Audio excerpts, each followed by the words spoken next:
My mother accepted $50,000. Then she smiled. Not at me. At the man sitting across the table. A man I had never met before.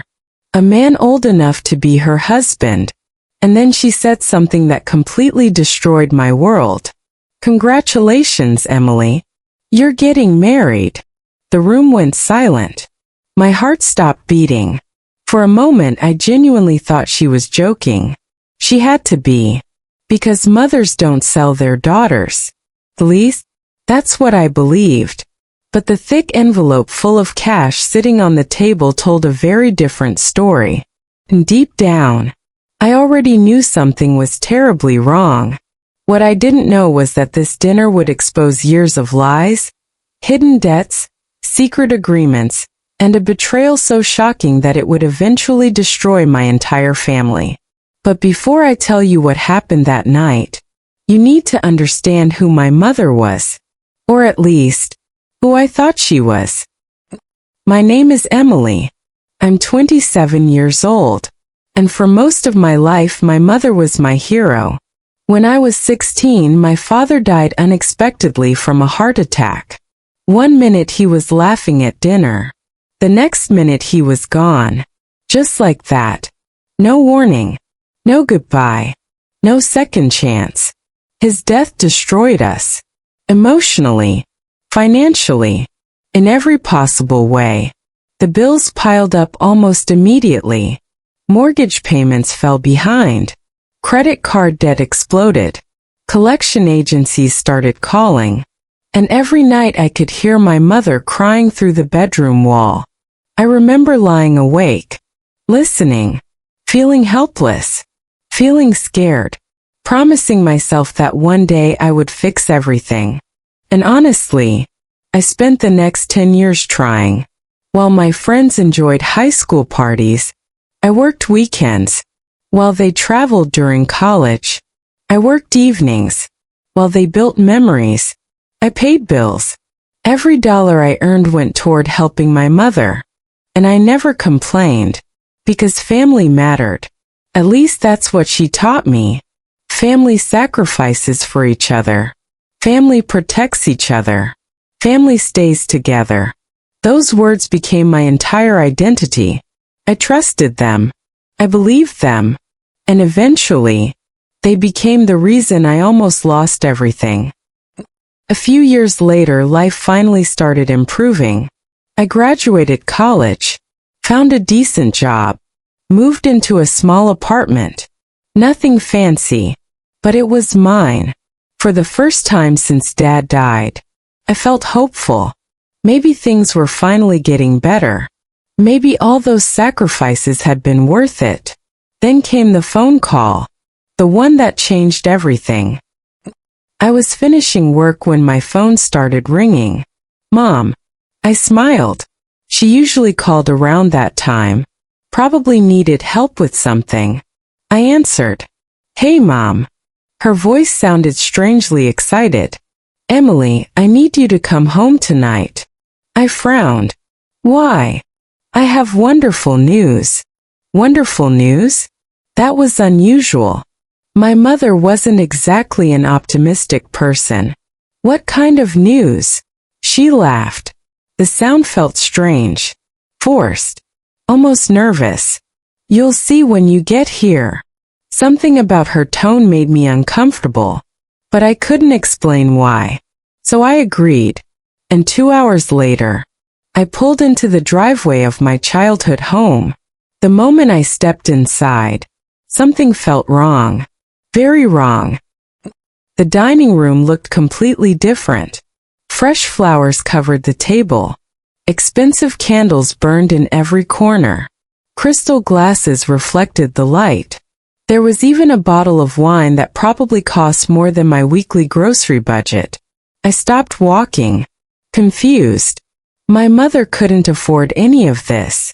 Not even close. Then I noticed the man. He stood as soon as I entered. Tall. Expensive suit. Silver hair. Luxury watch. Cold eyes. The kind of eyes that made you feel like you were being evaluated. Measured. Priced. He smiled. Emily. My stomach tightened. I had never seen him before. Yet somehow he acted like we already knew each other. I looked at my mother. She was smiling. Too much. Way too much. Sit down, honey. Something inside me screamed not to, but I ignored it and sat anyway. Big mistake. Dinner started normally, or at least it tried to. Small talk. Questions about work. Questions about my apartment. Questions about my future. But something felt off. Every question came from him, not my mother. And every answer seemed to make him happier. Almost like he was collecting information. Studying me. The entire situation felt strange. Then halfway through dinner, my mother finally spoke. Emily. I looked up. She took a deep breath, smiled, and said the words I'll never forget. Richard wants to marry you. The room froze. My brain stopped working. I stared at her, waiting for the punchline, waiting for someone to laugh. Nobody did. Richard smiled calmly, like this conversation had already happened, like my answer didn't matter. My mother looked excited, like she just announced I'd won the lottery. I felt sick. You're joking. Nobody responded. The silence was terrifying, because suddenly, I realized they were serious. I stood up immediately. What is this? My mother's smile disappeared. Sit down. No. Richard remained completely calm, as if he expected this reaction. That somehow made everything worse. Emily, just listen. My mother's voice had changed. The warmth was gone, replaced by something cold, something controlling. I looked at Richard, then at my mother, then back at the envelope sitting beside her chair.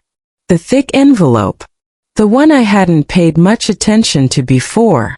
But now, I couldn't stop looking at it, because the edge was open, and inside, I could see stacks of cash. My heart started pounding. Fast. Very fast. Suddenly everything felt connected. The expensive dinner, the decorations, the strange excitement, Richard, the money, and a horrible thought entered my mind. A thought so disturbing I didn't want to believe it.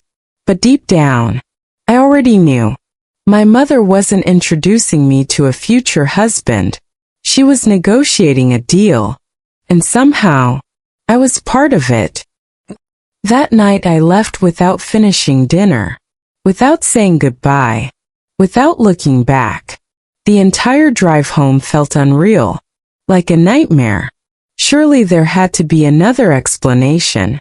Surely my mother wouldn't do something like this. Would she? I barely slept. Questions flooded my mind. Why Richard? Why now? Why was money involved? Nothing made sense.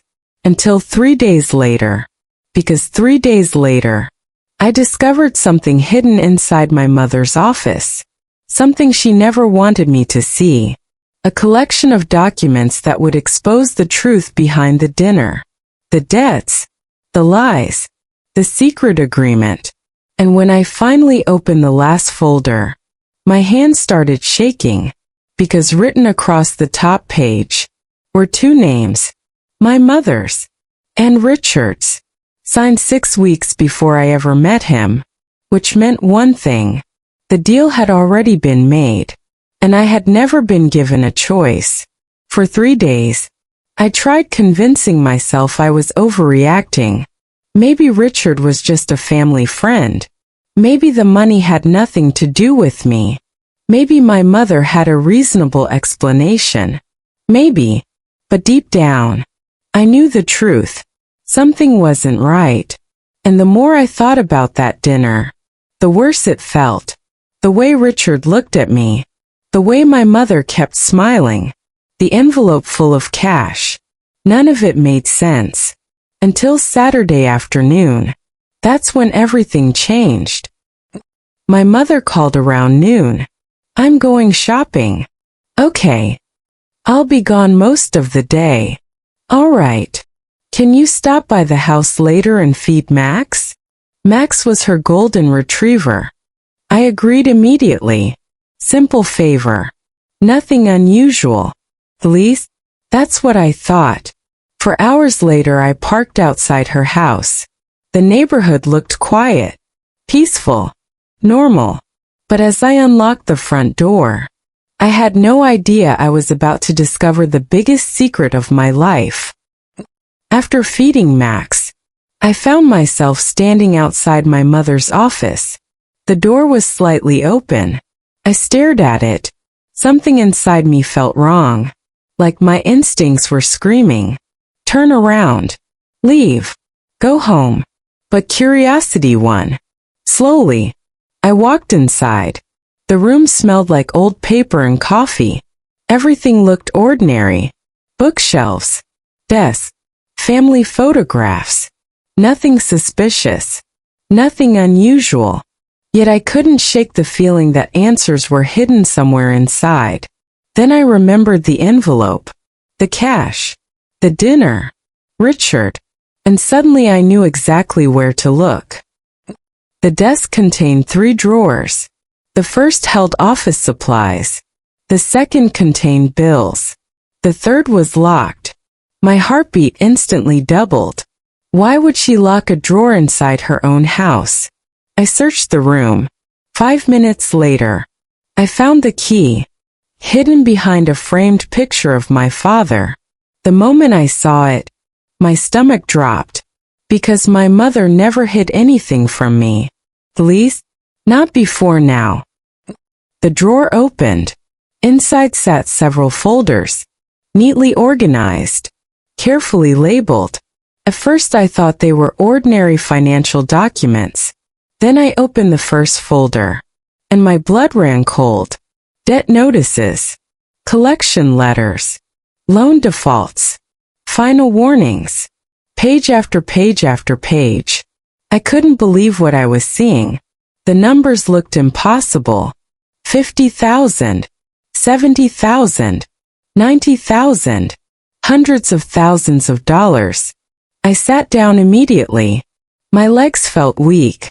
For years my mother told everyone she was managing, struggling sometimes, but managing. That wasn't true. She wasn't struggling. She was drowning. The deeper I looked, the worse it became. Second mortgages, personal loans, credit card debt, legal notices. Every document painted the same picture. Financial disaster. I couldn't understand it. Where had all the money gone? I had spent years helping her. Thousands of dollars. Maybe tens of thousands. And somehow, she was still buried in debt. None of it made sense. Then I found another folder, and everything became much worse. The folder wasn't labeled, which immediately caught my attention. My hands trembled as I opened it. Inside sat a thick stack of legal documents, contracts, agreements, bank records, and right on top, a document with 2 signatures, my mother's and Richard's. My heart stopped, literally stopped. For several seconds I couldn't breathe, because the date was impossible. 6 weeks ago.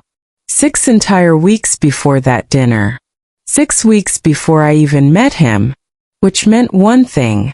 Everything had already been arranged. Everything. I started reading, line by line, word by word. And with every paragraph, the truth became more horrifying. Richard had agreed to pay off most of my mother's debt, over $300,000. In return, he would receive certain financial benefits, business access, property rights, investment opportunities. But one section caught my attention, a section labeled, Personal Arrangements. I read it once, then twice, then 3 times, hoping I misunderstood. I hadn't. The agreement specifically mentioned marriage. Not by name, but indirectly, carefully worded, legally protected, impossible to misunderstand. The entire arrangement depended on a future marriage. My future marriage. I felt physically sick. For years, I believed family was supposed to protect you, support you, love you. But sitting there alone in that office, I realized something terrifying. My mother wasn't protecting me. She was negotiating with me, like I was a business asset, a bargaining chip, a solution to her problems. Tears filled my eyes, not because of the money, because of the betrayal. The woman I trusted most had secretly built a plan around my life, without asking, without telling me, without caring what I wanted. Then I discovered something even worse. A payment receipt. Richard had already transferred money, $50,000. The exact amount I'd seen inside the envelope. The payment date? 2 days before the dinner. 2 days. That wasn't a gift. It wasn't help. It wasn't generosity. It was the first installment. And suddenly, that envelope looked very different. Not like assistance. Like a down payment. I couldn't stop shaking. Every memory from the dinner replayed inside my head. Richard's smile. My mother's excitement. The way they looked at each other. Everything finally made sense. Because they weren't discussing a future. They were discussing a deal. And I was the deal. I quickly pulled out my phone. Photographed everything. Every contract. Every receipt. Every page. Hundreds of photographs. Evidence. Proof. Because deep down, I knew I would need it.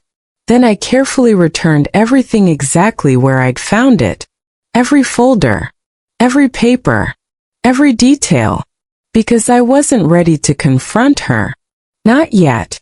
I needed more information. More answers. More truth. And thankfully, the truth was about to find me. That evening my phone rang. Mom. I answered. Hello. Her voice sounded cheerful. Almost excited. Richard wants to take you to dinner tomorrow. I closed my eyes, trying to control my anger. No. Silence. Then her tone changed. What do you mean no? I'm not interested. Another pause. Longer this time. Then she said something that terrified me. Emily. Her voice sounded cold. Dangerously cold. Don't ruin this. Not ruin this. Not think about it. Not consider it. Don't ruin it. As if the decision had already been made. As if my role was simply to cooperate. And for the first time in my life, I became afraid of my own mother. That night I couldn't sleep. Questions filled my mind. How long had this been happening? How much money had Richard given her? What wasn't I seeing? Then around midnight, an unknown number appeared on my phone. I almost ignored it. Almost. But something told me to answer. Hello. A woman's voice responded. Soft. Nervous. Scared. Emily. Yes. There was a pause. Then she whispered something that made my blood freeze. You don't know me. But I used to be married to Richard. My heart nearly stopped. Because what she told me next would change everything. I couldn't sleep. The stranger's words kept echoing inside my head. I used to be married to Richard. For several seconds, neither of us spoke. My heart was pounding so hard I could hear it. Finally I managed to ask, Who are you? The woman took a shaky breath. My name is Claire. She sounded terrified. Not nervous. Not uncomfortable. Terrified. And suddenly, I knew this phone call was about to change everything. How did you get my number? I asked. Claire hesitated, then answered. Someone gave it to me. Who? I can't tell you. My stomach tightened. What do you want? Another long silence. Then she whispered, I want to stop what happened to me from happening to you. A chill ran through my entire body. I sat upright in bed. Every instinct told me to listen. Very carefully. Claire told me she married Richard 9 years ago. First, everything seemed perfect. He was charming, successful, generous, the kind of man who made people feel special, the kind of man mothers loved, the kind of man friends envied, the kind of man nobody questioned. He treated me like a queen. Her voice cracked. At least in the beginning. I already knew what was coming, because every horror story starts the same way, with a perfect beginning. The first year was amazing. Luxury vacations, expensive gifts, beautiful homes, fancy restaurants. Richard gave her everything. Or at least, that's what she thought. Then slowly, things started changing. He became controlling, demanding, possessive. Every decision required his approval. Every friendship became suspicious. Every disagreement became a fight. Every boundary became a problem. Claire's voice trembled. He didn't want a wife. She paused. He wanted ownership. The words hit me like a truck. Because suddenly I remembered the way Richard looked at me. Not with affection. Not with admiration. Ownership. Exactly that. Then Claire revealed something terrifying. Richard controlled money. All of it. Every account. Every investment. Every asset. Everything. When she married him, he convinced her to sign financial agreements. Nothing unusual. Nothing suspicious. At least that's what she thought. But years later, those same agreements left her with almost nothing. He planned everything. What do you mean? He never loses. I felt my stomach turn, because deep down, I knew she was telling the truth. Men like Richard don't build empires by accident. They build them through control. Then Claire said something that made my blood run cold. Your mother knows. The room felt smaller. What? Your mother knows exactly who he is. I froze. No. Yes. My chest tightened. That's impossible. Claire laughed. A sad laugh. The kind that comes from disappointment. Emily. Your mother met me. Everything inside me stopped. For a moment, I couldn't breathe. Couldn't think. Couldn't process what she just said. Met her? My mother met Richard's ex-wife? And never told me? Claire explained everything. 3 years earlier, she had approached my mother. Privately, she tried warning her. Tried explaining who Richard really was. Tried exposing the manipulation, the control, the financial traps. Everything. My mother listened. Nodded. Promised she understood. Then never contacted her again. The silence that followed felt endless. Because if Claire was telling the truth, then my mother wasn't being deceived. She wasn't confused. She wasn't unaware.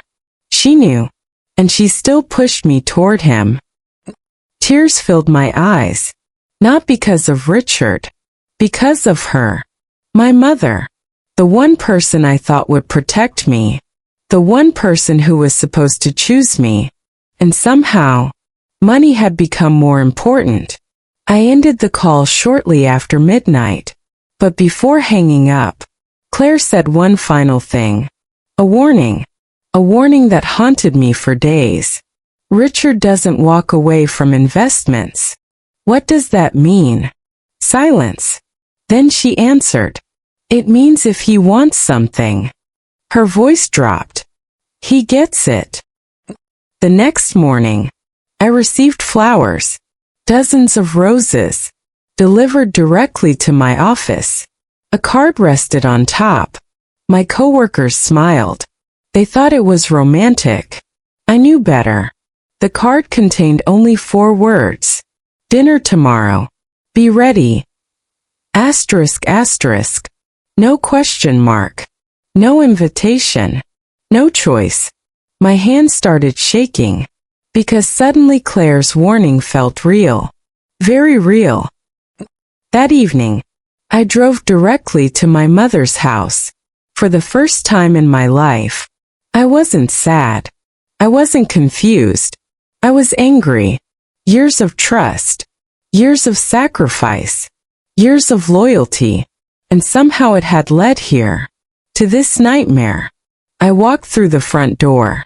My mother was sitting in the living room, watching television, smiling, like everything was normal, like she hadn't secretly sold my future. I stood in front of her, holding the flowers, holding the card, holding my anger. Then I asked a simple question. Did you meet Claire? Her face changed instantly. The color disappeared. The smile vanished. And for the first time, I saw fear. Real fear. She tried denying it. First. Pretending she didn't know the name. Pretending she was confused. Pretending she had no idea what I was talking about. But it didn't work. Not anymore. Because I wasn't a child. And she wasn't a good liar. Finally she looked away. And that silence told me everything. Everything. How could you? My voice cracked. Years of pain poured out. Years of trust shattered. Years of love breaking apart. She looked down, unable to meet my eyes. Then she whispered, "You don't understand." The sentence made me furious. Then explain it. Her eyes filled with tears. For a moment, I almost felt sorry for her. Almost. Then she said something that changed everything. Something that made every piece of the puzzle suddenly fit together. He's the only way we can keep your father's estate. I froze. My father's estate? What estate? Dad never had an estate. We were broke when he died. At least, that's what she'd always told me. So why was she talking about an estate? And why was Richard connected to it? My mother realized her mistake immediately. The moment the words left her mouth, she knew. She knew she'd revealed something. Something important. Something she never intended to tell me. I stepped closer. What estate? Silence. What estate, Mom? She looked terrified. Genuinely terrified. And that's when I knew. There was another secret. A bigger secret.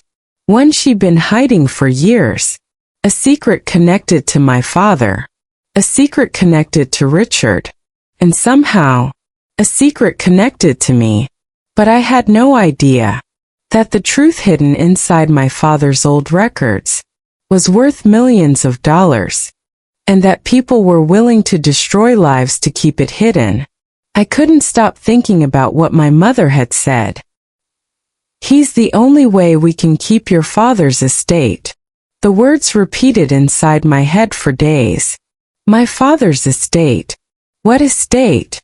When Dad died, we barely had enough money to survive. Or at least, that's what I'd been told. For 11 years. 11 years of believing we were broke. 11 years of sacrifices. 11 years of helping my mother pay bills, working overtime, skipping vacations, giving up dreams, all because I believed we had nothing. But now, I wasn't sure what was real anymore. The following morning I took a personal day from work. For the first time I wasn't looking for answers about Richard. I was looking for answers about my father. I drove to the county records office. A place I had never visited before. A place that would completely change my life. 3 hours later, I was sitting in front of a computer screen, searching old property records, searching old business records, searching my father's name. And then I found it. A company. a company I'd never heard of, founded by my father 22 years ago. My heart started racing, because according to the records, the company wasn't bankrupt, it wasn't dissolved, and it definitely wasn't worthless. In fact, it was worth millions. I stared at the screen, certain there had to be a mistake. My father had never been wealthy, had he? The more documents I reviewed, the more confused I became. Property holdings, commercial land, investment shares, royalty agreements, everything pointed toward the same conclusion.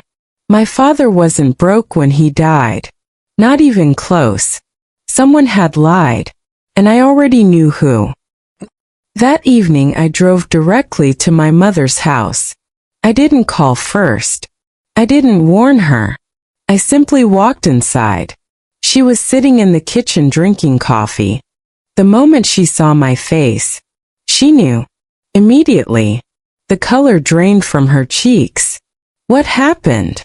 I placed a stack of documents on the table. She looked down and froze. Neither of us spoke. Not for several seconds. Finally, I asked the question I'd waited 11 years to ask. How much was Dad worth when he died? Her hand started shaking, and for the first time in my life, my mother looked guilty. She didn't answer. Not immediately. Instead, she stared at the papers, like they were ghosts, like they represented every secret she'd spent years trying to bury. Then quietly, she whispered, "I was trying to protect you." I laughed. A painful laugh. The kind that comes from heartbreak. Protect me. Tears filled her eyes. You don't understand. No. I interrupted. You don't understand. My voice cracked. I spent years helping you. Years. Thousands of dollars. Countless sacrifices. Countless opportunities lost. And the entire time, she had hidden the truth. Finally, she told me everything, or at least most of it. After Dad died, lawyers discovered a complicated trust. A trust connected to his company. A trust designed to protect assets until I turned 30. My heart nearly stopped. 30. I was 27. Only 3 years away. The trust contained properties, business holdings, investment accounts, everything, millions of dollars. And according to the documents, I was the primary beneficiary, not my mother, me. The room started spinning. I felt sick. Not because of the money, because of the lies. Every struggle, every sacrifice, every sleepless night, all built on deception. Then I asked the obvious question. If the trust belongs to me, I looked directly at her. Why does Richard matter? The fear in her eyes returned instantly. And that's when I knew. The worst part was still coming. My mother lowered her head, unable to look at me. Then she said something that made my blood run cold. Because the trust is being challenged. What? There are legal disputes. What kind of disputes? Silence. Then she whispered, Richard's company owns part of the claim. The room fell silent. Everything suddenly connected. The marriage, the pressure, the money, the manipulation. It was never about love. Never. It wasn't even about my mother. It was about control. Richard wanted access to the trust, access to the estate, access to the fortune, and marriage would give him exactly that. Suddenly every piece of the puzzle fit together. The flowers, the dinners, the pressure, the contracts, the cash, the ex-wife, everything. Richard wasn't trying to marry me. He was trying to acquire me, like another business asset, another investment, another deal. And somehow, my own mother had helped him. That night I couldn't sleep. Not because I was sad, because I was furious. For years I blamed myself. For years I wondered why life seemed unfair. Now I knew. The game had been rigged from the beginning. And the people responsible were the two people sitting at the center of my life. My mother. And Richard. But fate wasn't finished yet. Because the following morning, I received an email. Anonymous. No name. No message. Only one attachment. A video file. I almost deleted it. Almost. But curiosity won. I clicked play. And within 30 seconds, my entire world exploded. The video showed Richard inside a private office, speaking with two men. At first the audio was difficult to hear. Then the conversation became clear. Crystal clear. And what Richard said next made my blood freeze. Once the wedding happens, the estate becomes much easier to access. The room started spinning. But that wasn't the worst part. Not even close. Because moments later, another voice spoke. A voice I recognized instantly. My mother. And the words that came out of her mouth shattered what little trust remained. Just make sure Emily never finds out the truth until it's too late. I dropped my phone. Unable to breathe. Unable to think. Unable to accept what I just heard. Because now there was no doubt. No confusion. No misunderstanding. My mother hadn't made a mistake. She hadn't been manipulated. She hadn't been deceived. She was part of the plan. From the very beginning. 3 weeks later, the wedding day arrived. Guests filled the venue. Family members smiled. Champagne flowed. Everyone believed they were attending a beautiful love story. Nobody knew they were about to witness a public disaster. Because hidden inside my purse were the contracts, the recordings, the evidence, everything. And before the ceremony ended, the truth would finally come out. But neither Richard nor my mother had any idea what was about to happen. 3 weeks later, the wedding day arrived. And honestly, it was beautiful. White roses covered the venue. Crystal chandeliers sparkled overhead. A live orchestra played softly in the background. Guests laughed. Servers carried expensive champagne. Everything looked perfect. Exactly the kind of wedding people dream about. But I wasn't there to get married. I was there to end a lie. As I stood in front of the mirror, my phone buzzed. A message from Richard. After today, everything will finally belong to us. I stared at the screen, then smiled, because for the first time, I understood exactly what he meant. The estate, the money, the properties, the trust. He thought he had one. He thought I was trapped. He thought I would walk down that aisle and hand him everything he wanted. But hidden inside my purse were documents capable of destroying his entire world. And he had no idea. The ceremony began at noon. More than 200 guests filled the hall. Family members, business partners, investors, lawyers, everyone important to Richard, everyone he wanted to impress, everyone he wanted to fool. My mother sat in the front row, wearing a proud smile, like she'd finally solved all her problems. For a moment, I looked at her, really looked at her, and I barely recognized the woman sitting there. Not because she looked different, because she felt different, like a stranger wearing my mother's face. The music started. Guests stood, and slowly, I began walking down the aisle. Every eye followed me. Every camera pointed toward me. Every step felt heavier than the last. Richard waited at the altar, smiling, confident, victorious. He thought this was the happiest day of his life. In reality, it was the beginning of his downfall. The officiant began speaking. The crowd listened quietly.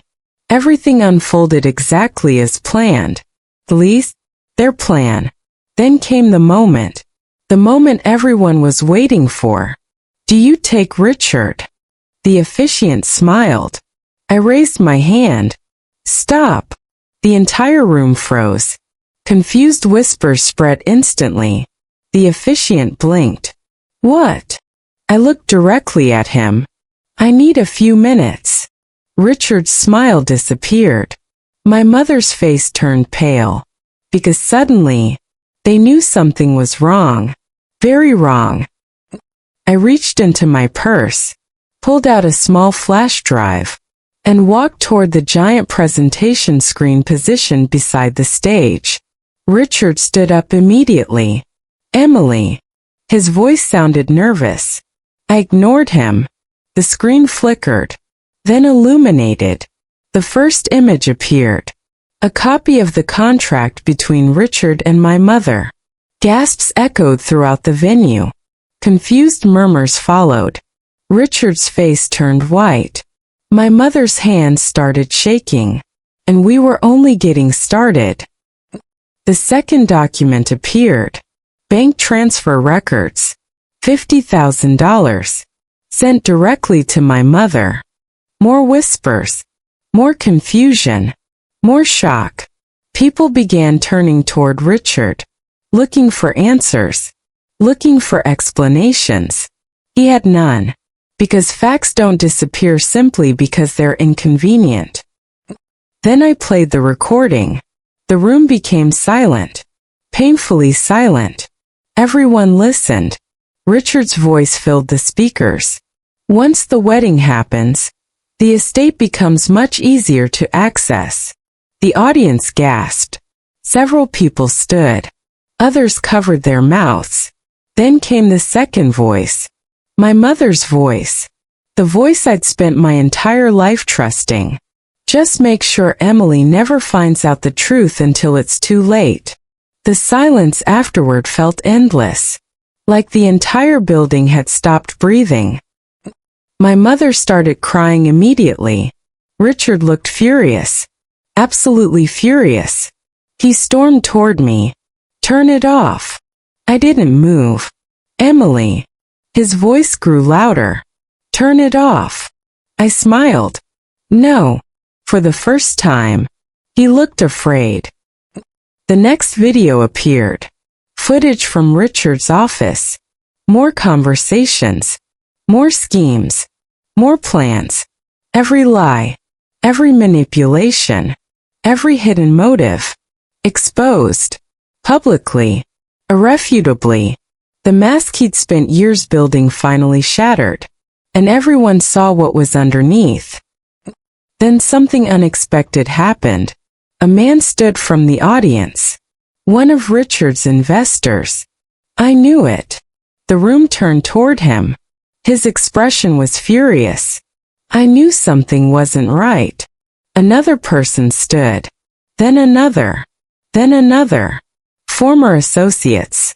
Business contacts. People who had ignored warning signs for years.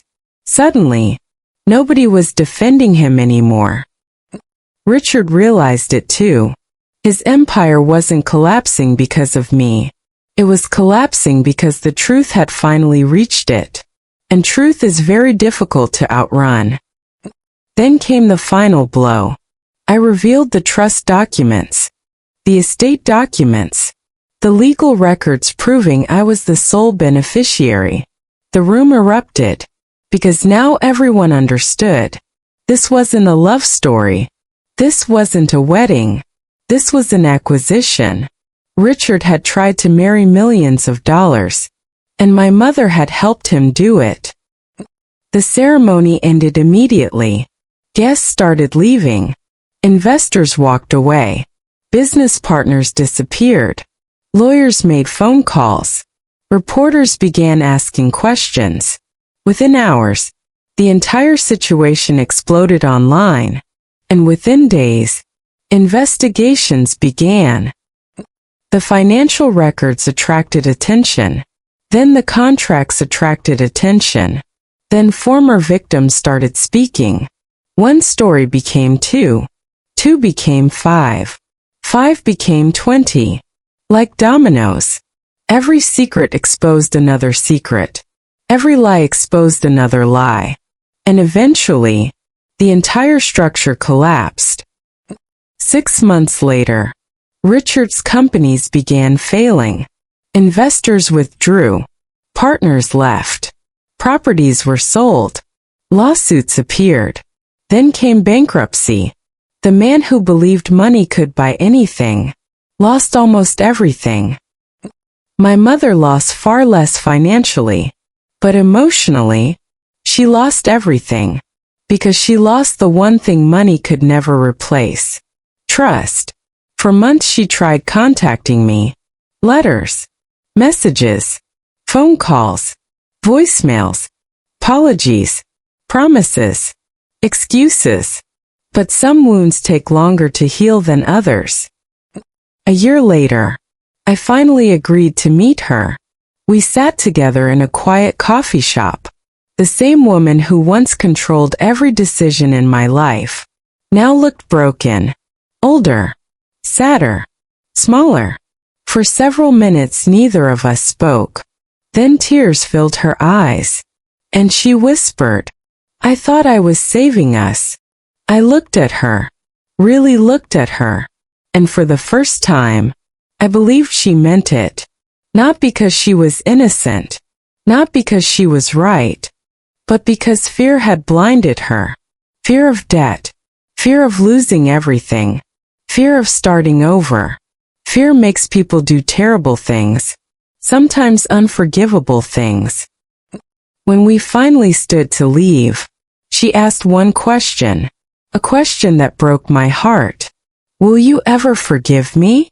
I stared at her for a long moment, then answered honestly, "I don't know." Because forgiveness isn't something you give all at once. It's something you build, one step at a time. 2 years later, I bought my first house. Not a mansion, not a luxury estate, just a small house. A peaceful house. A house built with honesty. Every payment came from my work. Every room belonged to me. Every memory was real. And for the first time in my life, I felt free. One afternoon while unpacking boxes, I found an old photograph. My father, my mother, and me, all smiling, all happy. For several minutes I stared at it. Then I placed it inside a drawer. Not because I hated the past, but because I finally understood something important. The people we love are capable of hurting us, sometimes more than strangers ever could.